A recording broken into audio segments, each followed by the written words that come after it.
Hello students, today we are going to discuss the chapter carbohydrates in biochemistry. The word carbohydrates, you have heard, very much familiar with this word carbs from your childhood. Every one of you are well aware that what are carbohydrates. This is one of the macromolecule which animals or humans consume in diet as a biggest source of energy. So carbohydrates, if you want to define carbohydrates, we say carbohydrates are the aldehyde or ketone derivatives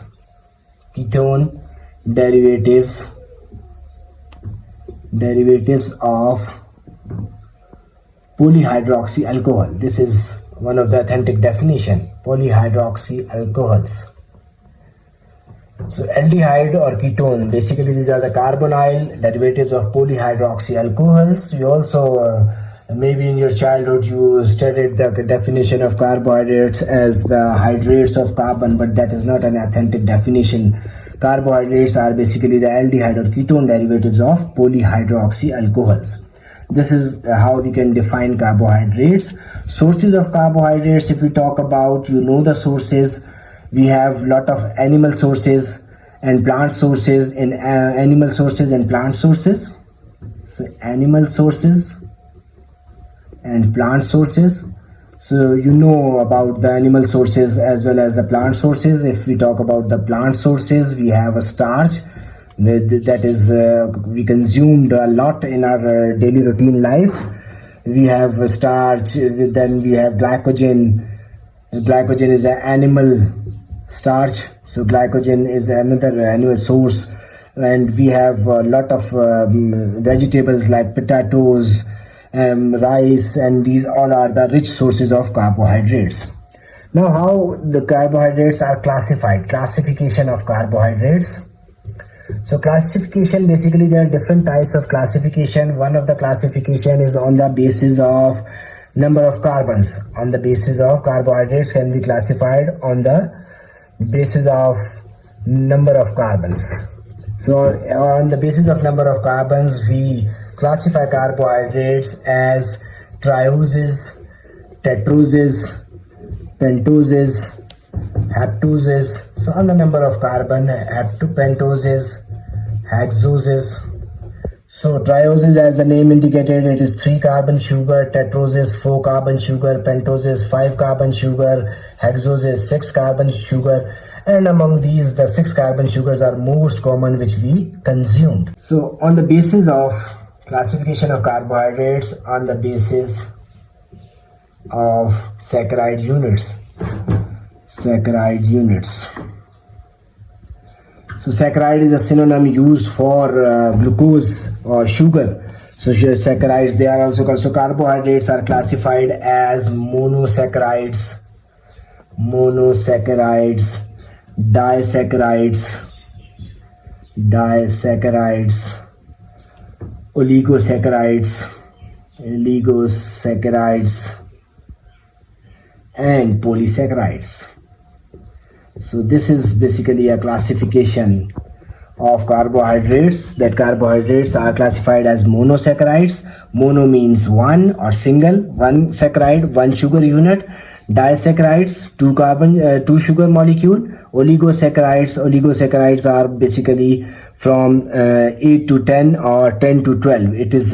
It's a controversial. If you are studying the studio students, if you are studying the book of Dr. Mushtaq, so in the book of Dr. Mushtaq, it is written that oligosaccharides are the sugars which are composed of 8 to 10 monosaccharide units. And if you are studying the Harper or any other book, it claims that it contains 10 to 12 monosaccharide units. So both are right. You can write 10 to 12 or 8 to 10.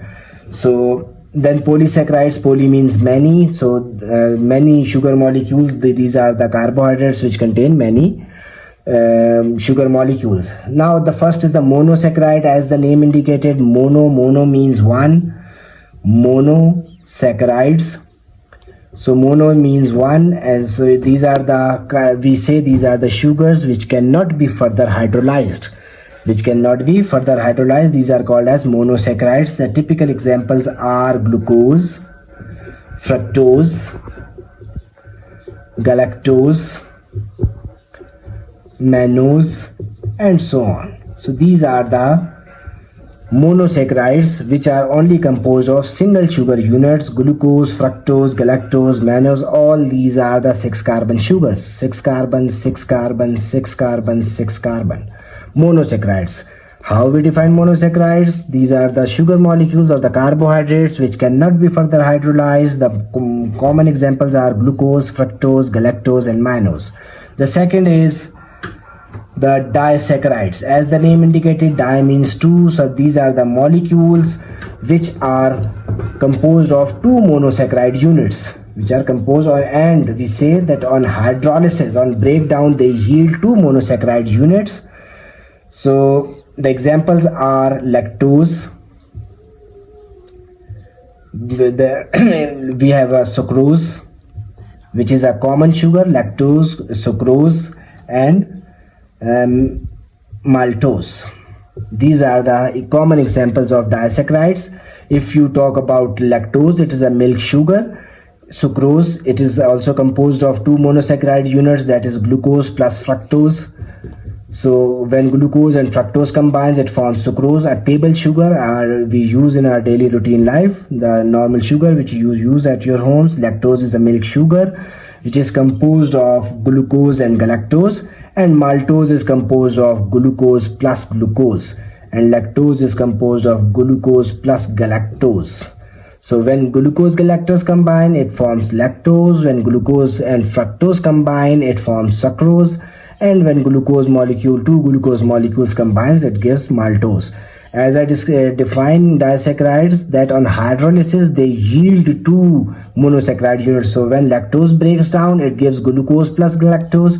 When sucrose breaks down, it gives glucose plus fructose. When maltose breaks down, it gives glucose plus glucose, 2 molecules of glucose. The third is oligosaccharides. As I told you, oligosaccharides are those molecules which are composed of 8 to 10 monosaccharide units, or you say on hydrolysis, oligosaccharides yield 8 to 10 monosaccharide units. Example of oligosaccharides are dextrins, dextrans.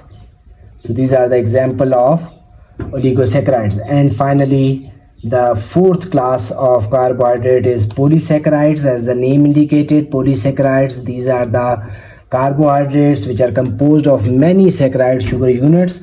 Or the second definition, we define polysaccharides as polysaccharides are those carbohydrates which on hydrolysis yield many sugar units. They are further classified as homopolysaccharides, and heteropolysaccharides.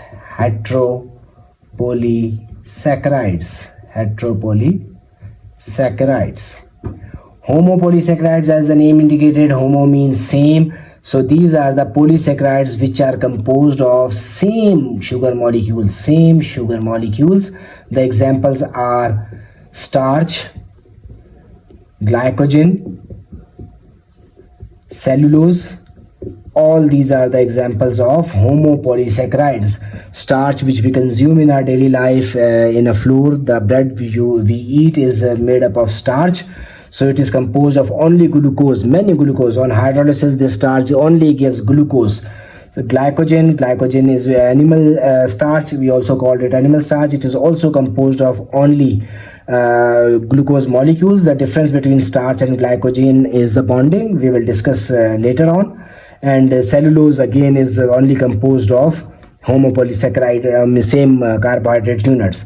Heteropolysaccharides, as the name indicated, hetero means different. So these are the polysaccharides which are composed of different sugar units. We have examples like chondroitin sulfate. Chondroitin sulfate is an example. We have an example of hyaluronic acid. We have an example of chondroitin sulfate, hyaluronic acid, heparin. Heparin is anticoagulant. Hyaluronic acid is basically present in our joints. The lubricant material which is present in our joints. contains hyaluronic acid. So due to the deficiency of hyaluronic acid, a disease of causes arthritis. So in mostly elderly humans, the arthritis is due to the lack of this hyaluronic acid. So this is how we can classify carbohydrates. In the next lecture, we will discuss the stereochemistry of carbohydrates or stereoisomerism. So till then, take care. Allah Hafiz.